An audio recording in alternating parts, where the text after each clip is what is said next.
স্কুলে পড়ে? জেলা স্কুলে? আপনার ছেলে? ছেলের নাম কি? ও প্রাইভেটের নাম করে চলে এসেছে। আমি ওকে সারা দিনে আটকাতে পারিনি।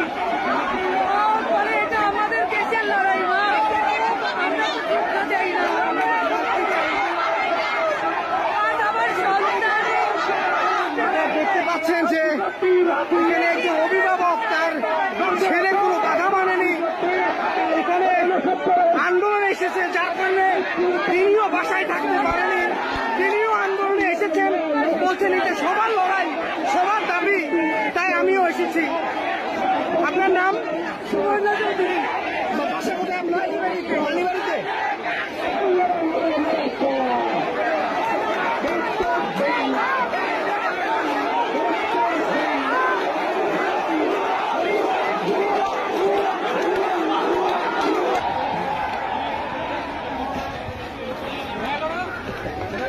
ভাই, আপনি আপনার সন্তানকে নিয়ে আসছেন, একটু আপনি বলেন আপনি কেন আসছেন এবং কি চান? আমার সন্তানদের অধিকারের জন্য আমি আসছি।